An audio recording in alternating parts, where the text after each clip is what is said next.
A reading of the parable of the besieged fortress and the weeping warrior, an appeal for Christian unity, written and read by D.S. Cook for Apostoic.com.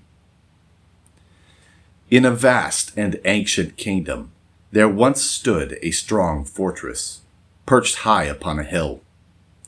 Its towering stone walls were a steadfast guardian over the valleys below. Its principled governance and dignified generosity sheltered the poor and the sojourner for generations. But the wise and beloved king, whose words and deeds inspired songs of loyalty and gratitude, was on a long absence. The people within its walls were his devoted followers, united by a common vow to preserve his heritage against any threat until his return.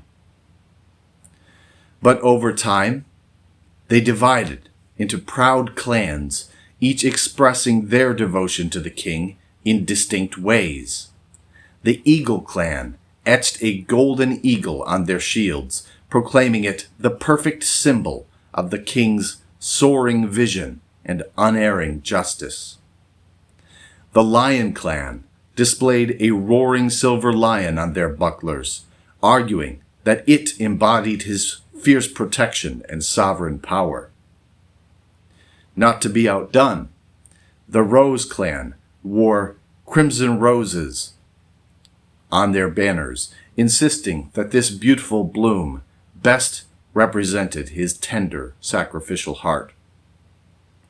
As time went on, even smaller factions broke off, each following their own emblems and rites, each fiercely guarding what they believed was the truest path to honor him. In peaceful seasons, these differences fueled earnest discussions by flickering hearths and in echoing lecture halls. Debates often grew heated, for they were born of passion and tradition and a desire to serve the king perfectly. Families passed down their stories of these traditions, and the factions grew in number and a distance from one another. Then, one stormy evening, scouts stumbled through the gates, faces pale and clothing torn. "An immense army approaches," they cried. "They are no mere rivals. They are utter enemies of the king. They curse his name, shatter his images, and swear to obliterate his kingdom from the earth, together with all who follow him." As the months passed, the reports grew more dire. The invaders had already overrun distant cities and claimed the golden fields that supplied the fortress. They fouled the sparkling rivers and wells far upstream. In the conquered towns, they silenced the school lessons of the king's wisdom, filling young minds with lies that exalted cruelty over kindness.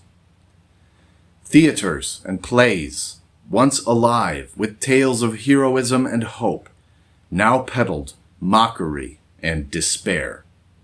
The very soul of the land, the stories, songs, and values that shaped its people, were falling into bondage to a great foreign crusade.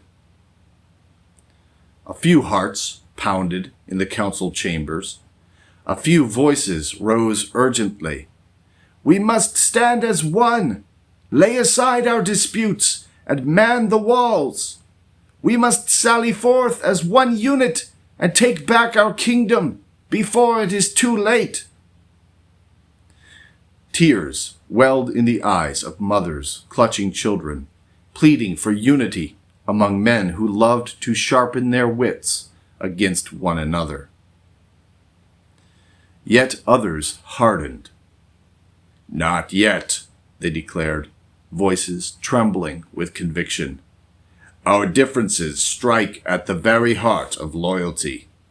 How can we fight alongside those who bear false emblems, who dilute the king's honor with strange practices in his name?"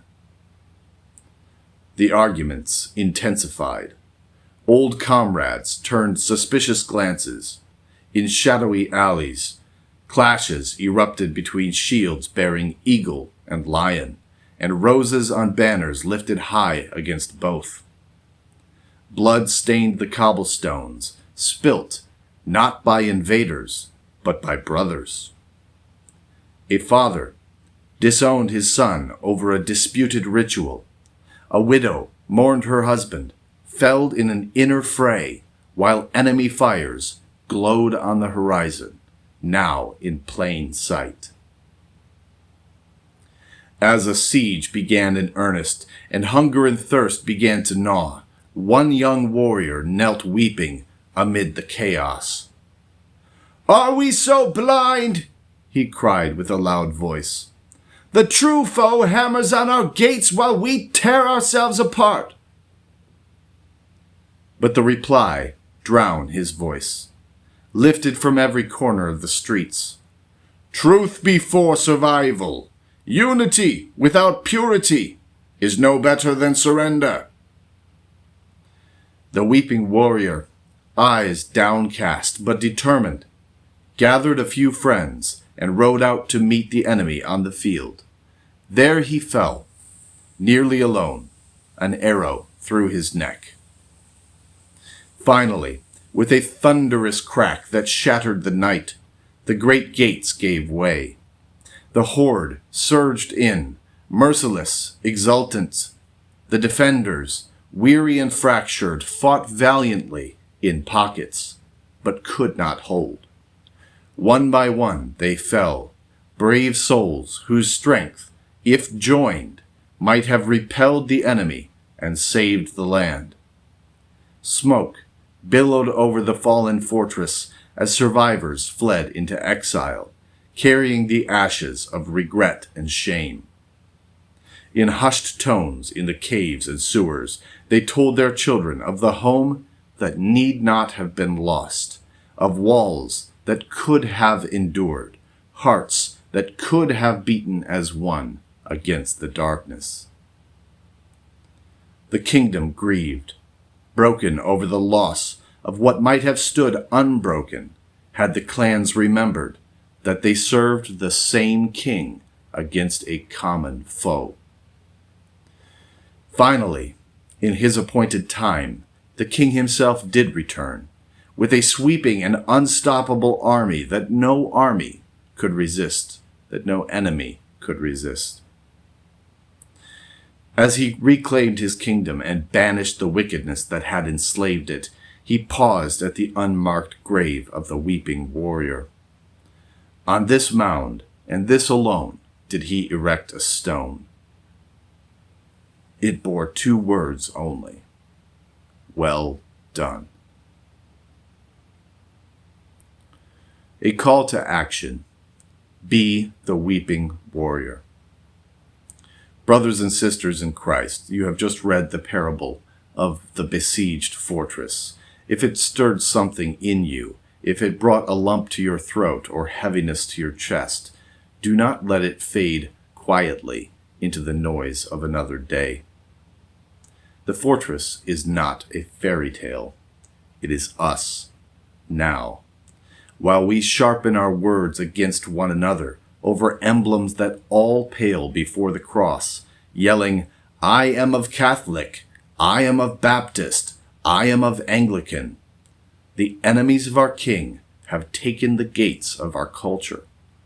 They shape the minds of our children in the classrooms, the desires of our neighbors through screens, the very stories our society tells itself about truth, goodness, and beauty. They do not merely disagree with us. They hate our Lord and seek to erase his name from the earth. And we, his professed followers, stand in the courtyard, shields raised against brothers and sisters on the internet who name the same Savior, while the true foe laughs beyond the walls. There was one in the parable who saw clearly, a young warrior who knelt weeping amid the chaos, who cried out against the madness, who gathered a few friends and rode out to meet the enemy, even when no one followed. He fell nearly alone.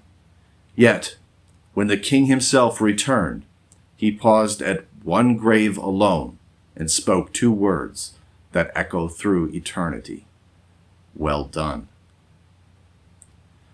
I am tired of standing in the courtyard. I choose to be the weeping warrior, not because I am braver or wiser or more learned than anyone else. God knows I am not. But because silence in this hour is like consent to the ruin of all we claim to love. Will you stand with me? Not by abandoning conviction, not by pretending theology does not matter, but by refusing to let those differences become the blade with which we wound the body while the wolves devour the sheep. Share this parable. Send it to your pastor, your small group, your friend across the theological divide. Post it where others will see it. Let it travel further than our comfortable circles. Let it reach the ones who need to hear that the hour is later than we think. Let us turn, shoulder to shoulder, eagle, lion, rose, and every smaller banner besides, and face the common foe while there is yet time. The King is coming. May he find us, not scattered in inner strife, but faithful at the wall, having spent ourselves for his kingdom and for one another. Be the weeping warrior. The fortress is burning. There is no time left for anything else. In the name of the returning King, D.S. Cook. The end of the parable of the besieged fortress and the weeping warrior, an appeal for Christian unity. For more parables, articles, social and moral commentary on current events, Stoic concepts presented from a Christian worldview, please visit Apostoic.com or browse this YouTube channel. If you enjoyed this video, please don't forget to leave a subscribe or hit the subscribe button. It makes an enormous difference in YouTube being willing to show this content to others, and it is the best free support that you can offer to the ministry of Apostoic.com. Thanks for listening.